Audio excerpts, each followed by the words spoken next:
Hello friends, আসসালামু আলাইকুম। Welcome back to my Sonai kitchen.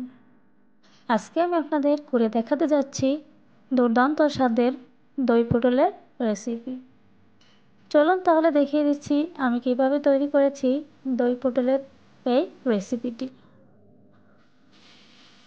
প্রথমে আমি হাফ কেজি পটল সুন্দর করে এভাবে হালকা একটু ছোলা রেখে কেটে ধুয়ে সুন্দর করে পরিষ্কার করে নিয়েছি।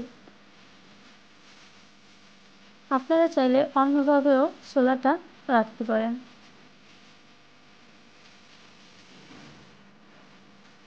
এখন এই পটলের উপর আমি দিয়ে দিচ্ছি হাফ চামচেরও একটু কম লবণ আর সামান্য একটু হলুদ গুঁড়ো। এখন এই পটলটাকে আমি নুন হলুদ দিয়ে খুব ভালোভাবে মাখিয়ে নিচ্ছি। মাখিয়ে 10 মিনিট মতো রেখে দেব।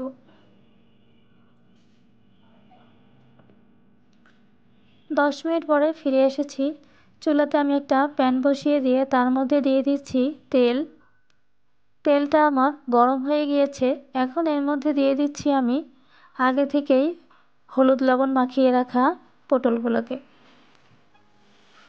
একটা একটা করে দিয়ে দিচ্ছি। যারা আমার ভিডিওটা দেখছেন একটা লাইক দিতে ভুলে গিয়েছেন, প্লিজ একটা লাইক দিয়ে সম্পূর্ণ ভিডিওটা দেখে নিন।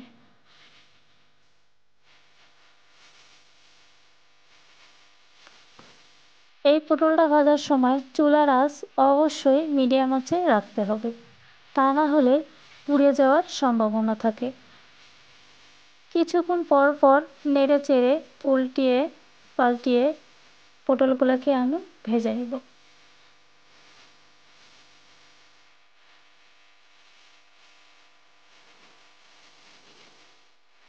কিছুক্ষণ পর দেখিয়ে দিচ্ছি। দেখুন বন্ধুরা, পটলগুলো আমার প্রায় ভাজা হয়ে গিয়েছে। আমি আরেকটু নেড়ে চেড়ে পটলগুলোকে ভেজে উঠিয়ে নিব।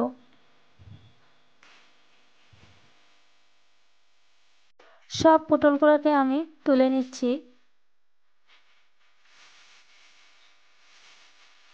আমি এই তেলেই পটলটাকে রান্না করব।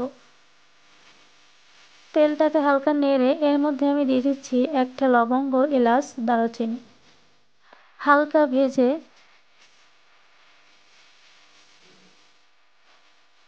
এগুলো আমার ভাজা হয়ে গিয়েছে। এখন এর মধ্যে আমি দিয়ে দিচ্ছি পেঁয়াজ কুচি। পেঁয়াজটাকে নেড়ে হালকা আমি ব্রাউন কালার করে ভেজে নেব। পেঁয়াজটা এদিকে ভাজা হতে থাক, ওদিকে আমি একটা মশলা বানিয়ে নিচ্ছি, তা দেখিয়ে দিচ্ছি। আমি নিয়ে নিচ্ছি একটা বাটি। এর মধ্যে আমি দিয়ে দিচ্ছি হাফ চামচেরও কম হলুদ গুঁড়ো, হাফ চামচ মরিচ গুঁড়ো, আর দিয়ে দিব হাফ চামচ ধনিয়া গুঁড়ো। এখন একটু পানি দিয়ে সব কিছু খুব ভালোভাবে মিশিয়ে নেব।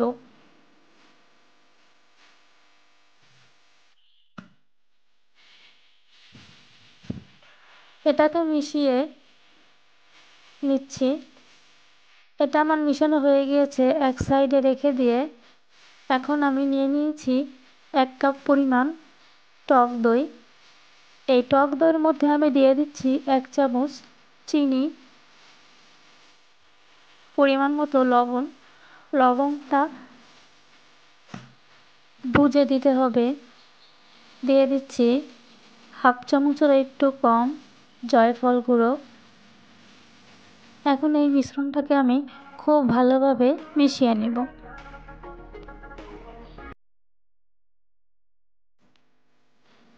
মিশ্রণটা আমার মিশানো হয়ে গিয়েছে। ফিরে যাচ্ছি চুলাতে। চুলাতে আমি যে পেঁয়াজটাকে ভাজতেছিলাম, পেঁয়াজটা আমার ব্রাউন কালার করে ভাজা হয়ে গিয়েছে। এখন এর মধ্যে আমি দিয়ে দিচ্ছি যে হলুদ মরিচটাকে গুলিয়ে রেখেছিলাম সেই মিশ্রণটাকে।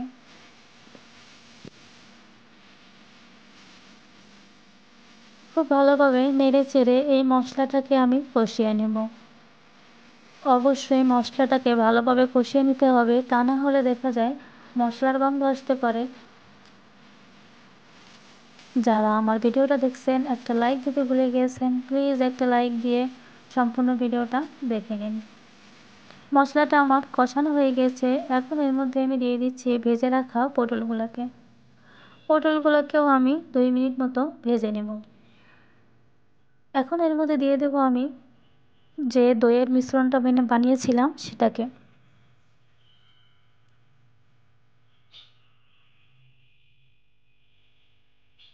দইয়ের মিশ্রণটাকে দিয়ে পটলটাকে আমি আবারও একটু নেড়ে নিচ্ছি। এখন এর মধ্যে দিয়ে দেব 1 কাপ পরিমাণ গরম পানি। আপনারা চাইলে ঠান্ডা পানিও দিতে পারেন, তবে গরম পানিটা দিলেই ভালো হয়। আবারও নেড়ে আমি ঢাকনা দিয়ে ঢেকে দিব।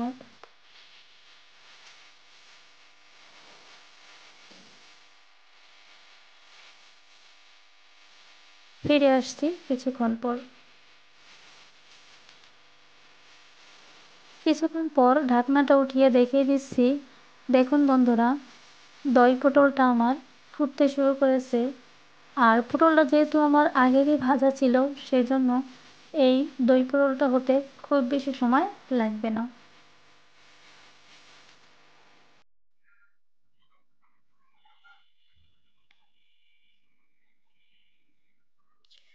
এই দই পটলটাকে আমি আরেকটু নেড়ে এখন এটাকে নামিয়ে নিব।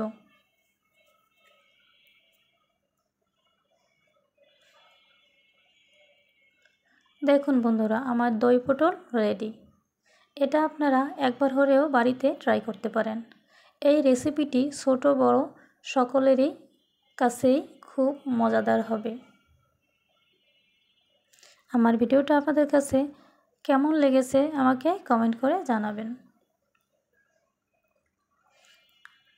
আমার ভিডিওটা আপনাদের কাছে ভালো লেগে থাকলে একটা লাইক করবেন, শেয়ার করবেন আর সাবস্ক্রাইব করে পাশেই থাকবেন। আবারও হাজির হয়ে যাব নতুন কোনো রেসিপি নিয়ে। আসসালামু আলাইকুম।